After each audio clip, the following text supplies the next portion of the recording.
Hello, my name is Colleen Harper, 36 years old, a product manager in Louisville, Kentucky. I've built a stable life for myself and my 12-year-old son. But last month, in the dining room of the house, I bought a family dinner that was supposed to feel warm, turned into something no one expected. My father suddenly screamed in my face. "You and your kid are just freeloaders." My mother didn't object. She simply smiled and nodded in agreement. And the cruel irony was, they were still living in my own house. I didn't cry. I didn't scream back. I just looked them straight in the eyes and delivered one sentence that left the whole room frozen. From that moment, everything began to crumble. Why did I have to face my parents like this? What drove our relationship to fracture so deeply it may never heal?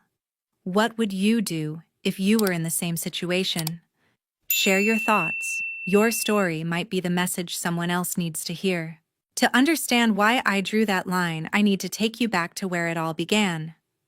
I grew up in Louisville, Kentucky, in a modest 2-story house with creaky floors and a backyard that always smelled of fresh-cut grass. I was 18, full of dreams, when my world turned upside down. My grandfather had passed a year earlier, leaving me $100,000 in his will, a safety net meant for my future, maybe college or a start in life. I was thrilled, planning to study computer science, picturing a career where I could build something of my own. But my parents had other ideas. One humid summer evening, they called me into the living room. My father sat in his old recliner, arms crossed, his face stern. My mother stood by the window, avoiding my eyes. They didn't waste time with small talk. "We need your inheritance." My father said, his voice flat, like he was discussing the weather. I blinked, confused. "Need it for what?" I asked, my stomach twisting. My mother finally looked at me, her expression a mix of guilt and resolve. "Your brother has a chance to make it big," she said. "He's starting a construction business with your father, and they need capital to get it off the ground. It's a sure thing, Colleen. We'll pay you back." Philip, my older brother, wasn't even there to explain himself. He was always their golden child, 2 years older, charming, the one they pinned their hopes on. I was the afterthought, the one expected to fall in line. I stood there, clutching the letter from the University of Louisville acceptance to their engineering program in my hand. "What about my college?" I asked, my voice shaking. My father shrugged. "You can get loans, Colleen. This is for the family." My mother nodded, adding, "Philip's business will set us all up. You'll see." I felt like the air had been sucked out of the room. $100,000, my future was gone, redirected to a pipe dream I had no say in. They didn't ask for my permission. They just took it, promising to repay me once the business took off. Spoiler alert, it never did. The construction company flopped within a year, bad contracts, worse decisions. My parents never mentioned paying me back. Not once. That night, I made a choice. I packed a duffel bag with clothes, my laptop, and the $500 I'd saved from babysitting. I walked out of that house without a goodbye. No one stopped me. No one called to check if I was okay. I was 18, alone, and determined to prove I didn't need them. I moved into a cramped apartment near campus, sharing it with 2 strangers to split the rent. I enrolled in college, but tuition was a beast. I worked 3 jobs, waitressing at a diner, stocking shelves at a grocery store, and tutoring high school kids in math. Some nights I'd collapse on a mattress on the floor, too tired to eat. There were weeks when I lived on instant noodles and coffee, stretching every penny to cover books or bills. I'd stare at my acceptance letter pinned to the wall and remind myself why I kept going. My parents' voices echoed in my head.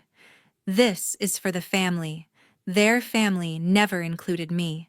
College was a grind, but I clawed my way through. I studied late into the night, fueled by spite and a stubborn need to prove them wrong. My parents called maybe twice a year, always with the same script.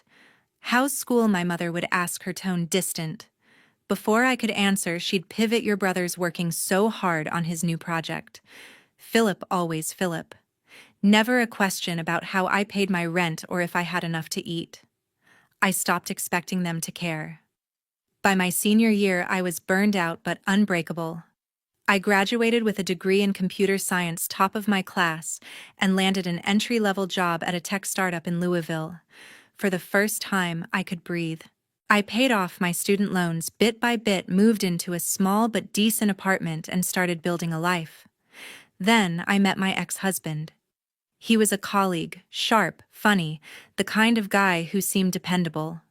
We got married, had my son, and, for a moment, I thought I'd found stability. But life had other plans. 3 years in, I found texts on his phone, proof he'd been cheating for months. I didn't beg him to stay. I packed his bags, left them by the door, and said, "Get out." He did, but he stayed in our son's life, sending money every month. That was enough for me. Those years shaped me into someone who doesn't bend. I fought for every scrap of my success while my parents and Philip coasted on excuses. They never apologized for taking my inheritance, never acknowledged the nights I went hungry. That betrayal planted a seed of resentment that grew quietly, waiting for the day I'd face them again. At 36, I've built a life I'm proud of. My job isn't just a paycheck, it's a testament to every late night I spent studying, every shift I worked to pay my way through college. I manage a team that builds software people rely on, and I'm damn good at it. My name carries weight in the industry, and that's something I earned, not inherited. I own a 3-bedroom house in a quiet suburb with a mortgage I pay on time, and a backyard where my son plays soccer. This life, this stability, it's mine, built from scratch. My son Dylan is 12 now, and he's the center of my world. He's got this infectious laugh that makes even my worst days bearable. Whether he's acing his math tests or begging me to let him stay up late for one more video game, I see so much of myself in him, the stubborn streak, the quiet determination. I make sure he knows he's enough, that he doesn't have to prove himself to anyone. Every weekend we have a ritual pizza night, a movie, and him telling me about his dreams of being an astronaut. I'd move mountains for that kid, and he knows it. He's my reason for everything. My parents, on the other hand, are a different story. After I left home at 18, they barely reached out. A birthday card here, a Christmas call. They're always brief, always hollow. But over the last few years, their messages started to change. My mother would text, "How's work going?" Colleen, not because she cared, but as a segue to ask for money. "Your father's business isn't doing well," she'd write. Or, "Philip's trying to start something new. Could you help out?" The first time I sent a couple $1,000s thinking it was a one-off, but the requests kept coming: $5,000 for a car repair, $10,000 for a business opportunity. I started saying no. Each time my mother's texts got sharper: "You're doing so well, can't you spare something for family?" My father called once, his voice gruff, saying, "We sacrificed so much for you, Colleen." Sacrificed? What exactly? The inheritance they took. The years they ignored me. I stopped responding to most of their messages. I'd see their names pop up on my phone. My mother, my father, and let the calls go to voicemail. Philip. My brother never called himself. He didn't need to. My parents were his mouthpiece. I knew they were still propping him up, still betting on his next big idea while I was out here building my own life. It stung, but I'd learned to live with it. I had Dylan, my career, and a circle of friends who felt more like family than my blood ever did. One of those friends is Denise Bailey, my best friend and financial advisor. She's been my rock since we met at a networking event 5 years ago. Denise is the one who helped me buy my house, set up Dylan's college fund, and plan for a future where I don't have to worry about money. She's blunt, no nonsense, and always has my back. When I told her about my parents' money requests, she didn't sugarcoat it. "They're using you," she said, her voice firm. "You don't owe them a dime." Her words stuck with me, reinforcing the boundaries I'd started to set. I thought I'd found my balance, work, Dylan, a life I could call my own. I wasn't looking for closure or reconciliation with my parents. I just wanted to keep moving forward. But then my mother's number flashed on my phone one evening, her voice trembling with urgency. That call would pull me back into the chaos I'd spent years escaping. That call came on a quiet Tuesday evening. I was helping Dylan with his math homework, his pencil scratching across a notebook as we sat at the kitchen table. My phone buzzed and I glanced at the screen, my mother's name. I hadn't spoken to her in months, not since her last text asking for $10,000 for some vague emergency. I let it ring, debating whether to ignore it. But something in me stirred, maybe guilt, maybe curiosity, and I picked up. Her voice was shaky, not the usual calculated tone she used when asking for money. "Colleen, it's your father," she said. "He's sick, really sick. We need you to come home." I froze, the word home hitting me like a slap. Home. The house I'd walked away from at 18. The place where they'd taken my inheritance without a second thought. I pressed the phone tighter to my ear, my heart racing. "What's wrong with him?" I asked, keeping my voice steady. She hesitated, then said, "It's his heart. Doctors say he needs surgery, but we're in trouble. The bank's threatening to foreclose on the house, $300,000 in debt from your father's latest business venture."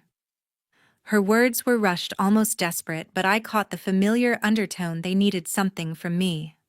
I leaned back in my chair, glancing at Dylan, who was watching me with those big, curious eyes. "What do you want me to do about it?" I asked, already knowing the answer.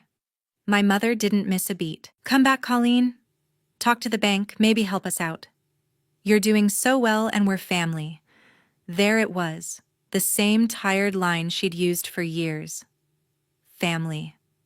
I wanted to laugh, but my throat tightened instead. I told her I'd think about it and hung up, my mind spinning. That night, I couldn't sleep. I sat on my couch, a glass of wine untouched on the coffee table, replaying her words. My father sick. The house at risk.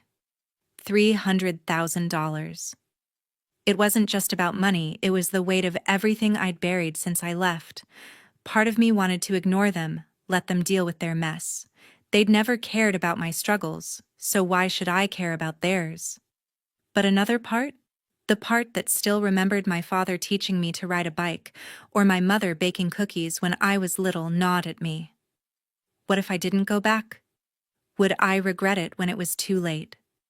I called Denise the next morning. She answered on the first ring, her voice sharp and practical. "Don't let them guilt trip you," she said when I told her about the call. "They've been bleeding you dry for years. You don't owe them anything." I knew she was right. Denise always cut through the noise, but I couldn't shake the feeling that I needed to face them, not for their sake, but for mine. If my father was really sick, I didn't want to live with the what-ifs. I told her I was going back to Louisville, not to save them, but to close a chapter I'd left open too long. I sat Dylan down that evening, explaining I'd be gone for a few days. "Is Grandpa okay?" he asked, his voice small. I hated that he had to worry about a man he barely knew, thanks to my parents' absence from his life. "I don't know yet," I said, brushing his hair back. "But I'll be back soon, and we'll have pizza night, okay?" He nodded, trusting me completely. That trust, it's what kept me grounded.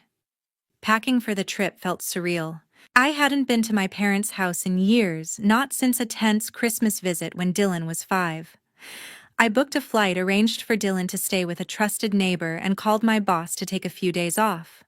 The whole time my stomach churned. I wasn't just going back to a house, I was walking into a battlefield. My mother's call wasn't just about my father's health or the house. It was a demand cloaked in desperation.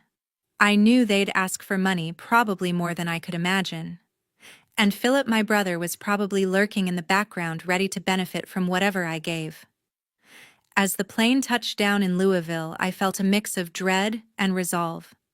I rented a car and drove to the house I'd once called home. It looked smaller than I remembered, the paint peeling, the lawn overgrown. My mother greeted me at the door, her face pale but composed. "Thank you for coming," she said, her voice softer than on the phone. I nodded, stepping inside, bracing myself for what was coming.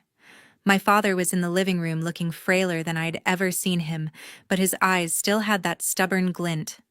Philip wasn't there, typical. They didn't waste time. Over coffee, my mother laid it out. The bank was moving fast and they needed me to step in. "You've got the means," she said, her tone shifting from pleading to expectant. I listened, saying nothing, my mind already racing toward the confrontation I knew was inevitable. The next evening, I agreed to stay for a family dinner. That's when everything unraveled. The dinner table was set, but I wasn't prepared for the ambush.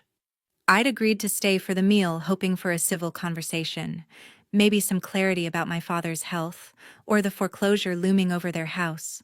Instead, I walked into a setup. My parents had invited my brother Philip, who strolled in late, his usual smirk plastered across his face. My mother fussed over him, piling food onto his plate, while my father sat at the head of the table, his expression unreadable but tense. I took a seat, my stomach tight, sensing the storm brewing. The first few minutes were deceptively calm. My mother chattered about neighbors. I didn't remember her voice overly bright, like she was trying to paper over the cracks. Philip bragged about his latest business idea, some vague real estate venture that sounded as shaky as his last one. I nodded politely, picking at my food, waiting for the real reason I was there. My father broke the silence, his voice low and deliberate. "Colleen, we need to talk about the house," he said, leaning forward. "The bank's not budging. We owe $300,000 and they're ready to take it all." I set my fork down, meeting his gaze. "I know," I said carefully. "You told me yesterday. What's the plan?" My mother jumped in, her tone sharp. "The plan is you, Colleen. You're making good money, $350,000 a year, right? You could cover at least $200,000. It's the least you can do for family." Her words landed like a punch. $200,000. Not a loan, not a discussion, just a demand, as if my life's work was theirs to claim. I took a slow breath, trying to keep my voice steady. "That's a lot of money," I said. "I have my own responsibilities, my son, my house, my future. Why is this on me?" My father's face hardened, his eyes narrowing. "You've always been selfish," he snapped. "We raised you, gave you everything, and now you're hoarding your money while we lose our home." I stared at him, stunned. "Gave me everything. They'd taken my inheritance, left me to fend for myself at 18, and now I was the selfish one," Philip chimed in, his voice dripping with condescension. "Come on, Colleen, don't play the victim. You're sitting pretty while we're drowning. Step up." I clenched my fists under the table, my blood boiling. They hadn't even asked about Dylan, who was back home safe with a neighbor. They didn't care about my life, my sacrifices, only what I could give them. I was about to respond when my mother leaned forward, her smile cold and calculated. "You and your son are just freeloaders," she said, her voice cutting through the room. "Living off our sacrifices, acting like you're better than us." The word freeloaders hit me like a blade, but it was the mention of Dylan that snapped something inside me. My son, the kid who'd never asked for anything but my love, was not their punching bag. I pushed my chair back, standing up, my voice low but firm. "Don't you dare bring my son into this," I said, locking eyes with her. "You've got no right to talk about him or me like that." My father scoffed, his face red. "Show some respect, Colleen. We're your parents." I almost laughed at the irony. Respect. From the people who'd taken everything from me. I turned to Philip, my eyes blazing. "And you," I said, my voice sharp as a knife. "You've coasted on their excuses your whole life, letting them beg for you. Don't tell me how to live." His smirk vanished, but he stayed silent. My mother tried to speak, her voice rising. "Colleen, you owe us. We're family." I cut her off. My patience shattered. "Family doesn't demand what I've earned. Family doesn't insult my son. You want to call us freeloaders? Fine. I'm done." My heart pounded, but my resolve was unbreakable. I looked from my father to my mother, then to Philip, and made my decision.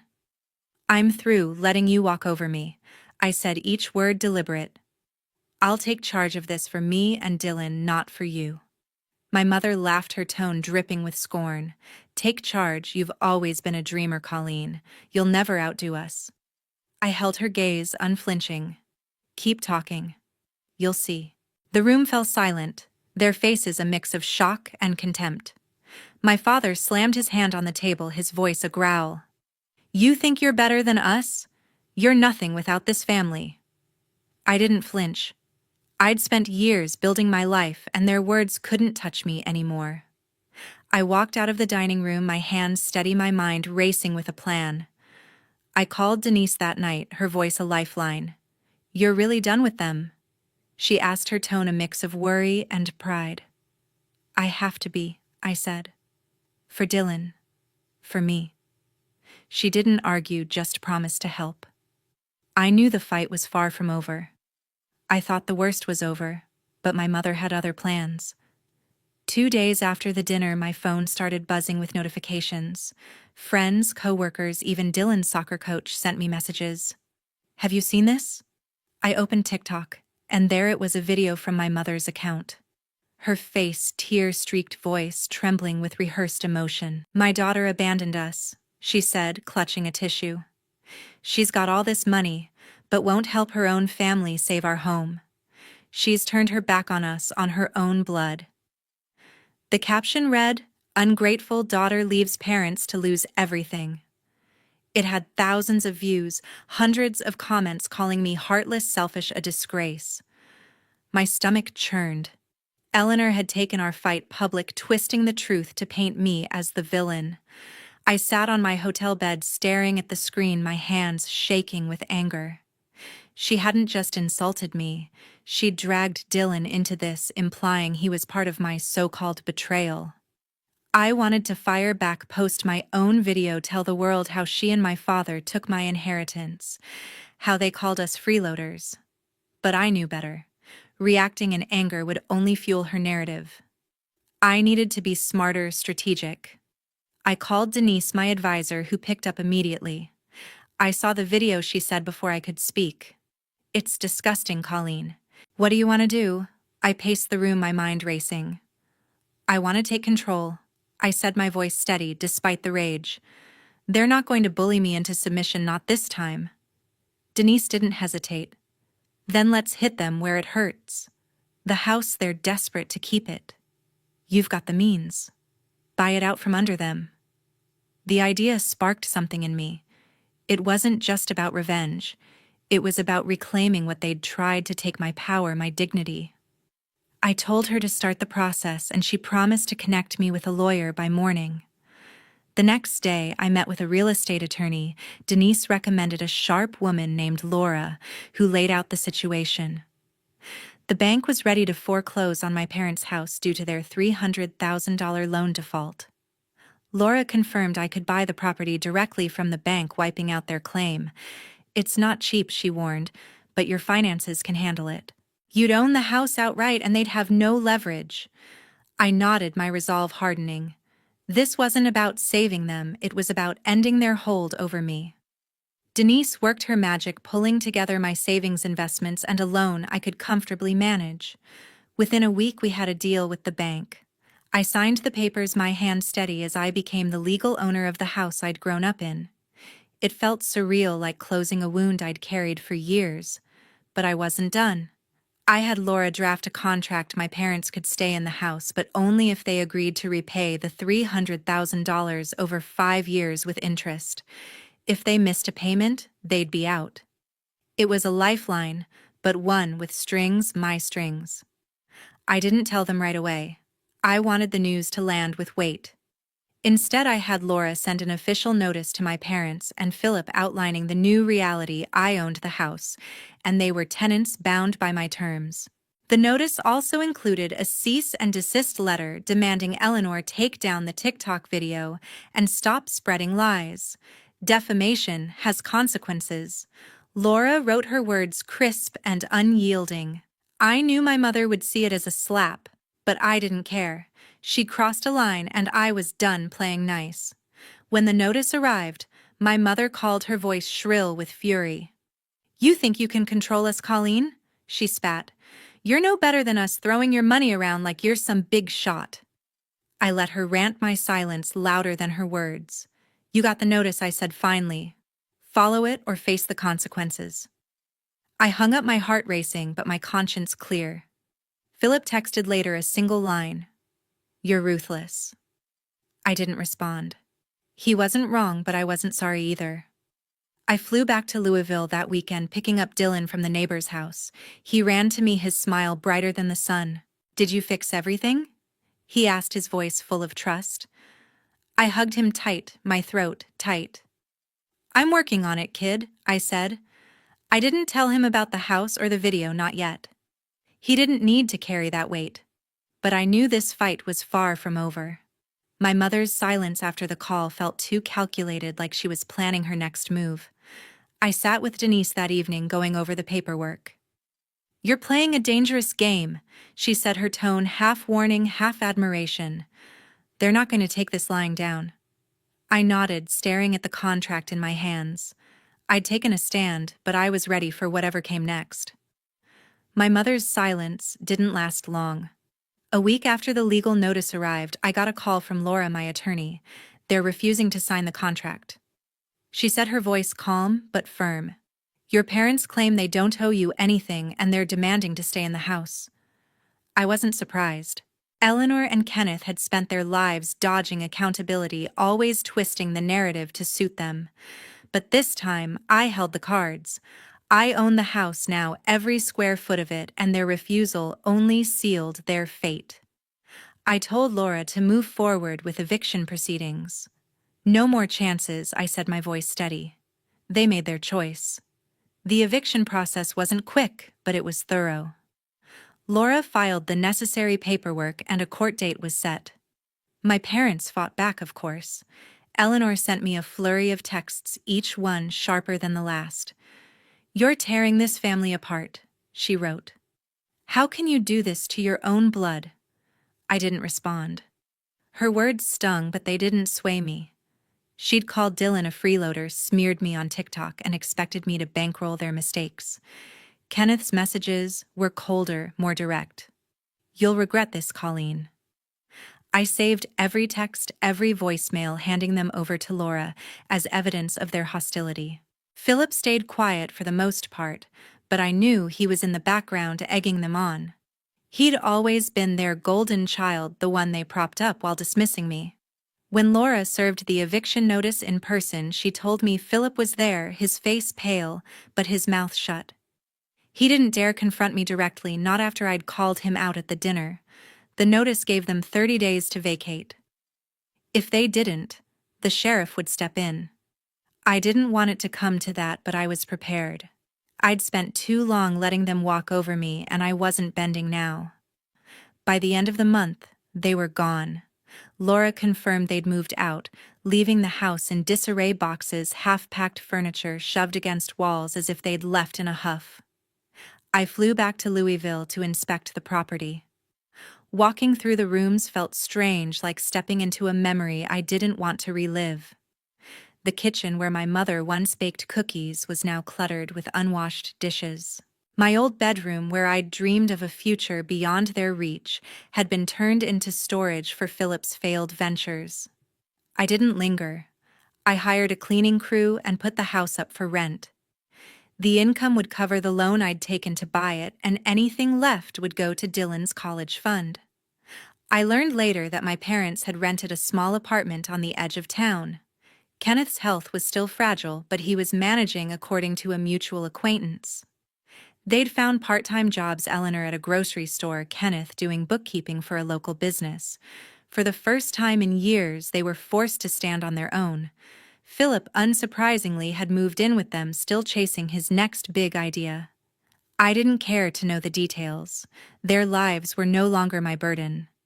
Cutting them off was harder than I expected. Not because I wanted their approval, I'd given up on that years ago, but because letting go meant closing a door I'd always hoped might open to something better. I blocked their numbers, deleted their voicemails, and unfollowed Eleanor's TikTok account. The video she'd posted was gone, taken down after Laura's cease and desist letter, but the comments lingered in my mind. Strangers had called me cruel, a bad daughter without knowing the years of betrayal behind it. I had to remind myself their opinions didn't matter. I knew my truth, and that was enough. Dylan became my anchor. When I got back home, he was waiting with a drawing he'd made a rocket ship soaring past the moon, his dream of being an astronaut in every line. "For you, Mom," he said, his grin wide. I hugged him, my heart full. Every choice I'd made, the house, the fight, the eviction, was for him, to show him what it means to stand up for yourself. We spent that weekend planting flowers in our backyard, something we'd been talking about for months. As we dug in the dirt, Dylan asked about his grandparents. "Are they mad at us?" he said, his voice small. I paused, choosing my words carefully. "They're mad at themselves," I said. "But we're okay, you and me. We've got each other." He nodded, satisfied, and went back to planting. That moment, his trust in me was worth more than any apology I'd never get. Denise was there through it all, checking in with her usual blunt advice. "You're free now," she said one evening over coffee. "They can't touch you anymore."